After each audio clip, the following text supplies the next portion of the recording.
Hey tubers, Ron here. Real quick video on a project I just did today during this coronavirus epidemic that we're having, pandemic that we're having. Obviously, we're all doing stuff around the house to keep ourselves occupied. I'm actually currently still working.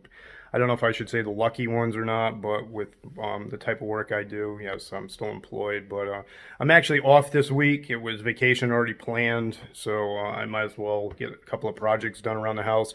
This one here is a real quick, short one, and I'm going to spin this camera around so you can actually see what I'm. So this 20-foot runner rug that we had purchased probably about a week ago. I installed, well, basically not installed, but laid out on the floor here. Problem was from being in the store for so long, I guess they don't usually leave these runners, I don't think, just laid out like this. They probably have them in like a roll the entire time, so the thing had memory to it. And on all these edges were flaring up and it just looked kind of horrible after I laid it down. And after reading up on it, they were saying in the pamphlet that came with the rug, it was saying it could take up like a couple of weeks for this thing to actually become flat.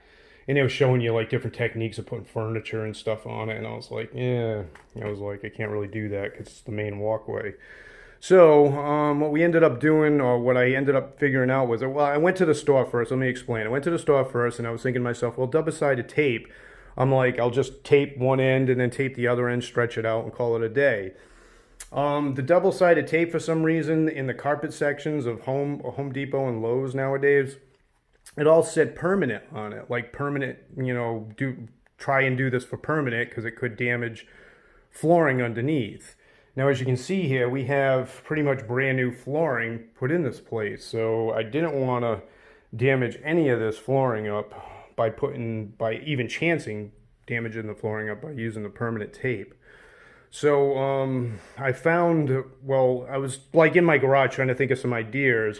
And what I came up with was for Halloween and stuff, I use like glue guns to do different type of stuff that I make. And this is like a cool glue.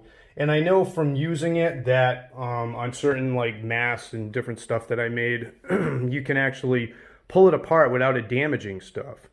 So I figured, why not give it a shot, see what happens. So what I did was I put a glob under here and then a glob under here. I held the thing down with my feet, just stood on it, let it sit for this cool glue, hardens pretty much instantly. Let it sit for a little bit, just like a minute, if that.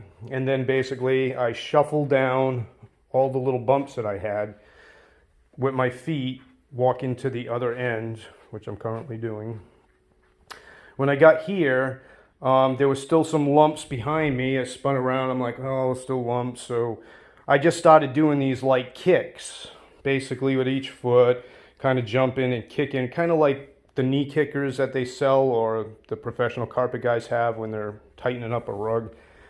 I kicked it and I spun around, and surprisingly it looked pretty decent, and the other end didn't break free, which also shocked me because I was kind of kicking it pretty good. I mean, I wasn't using all my might, but so basically at this point here, I dragged my glue gun over here, did the same thing, lifted this edge up, stepped on it, lifted this edge up, stepped on it, let it sit, and as you can see right now, it actually looks pretty good. And I would think this is going to shorten the time. If this thing does have any memory in it left, it's going to shorten that time up, and at least I can still function on the carpet without worrying about tripping or the dog grabbing one of these edges.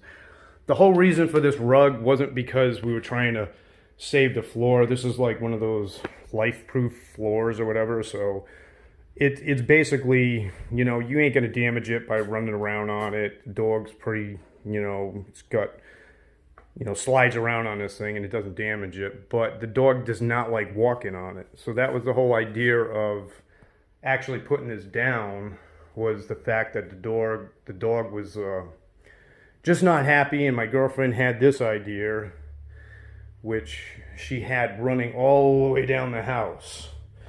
So this is like, you can see this is a big length here. This carpet is, like I said before, 20 feet, and that only comes up to here.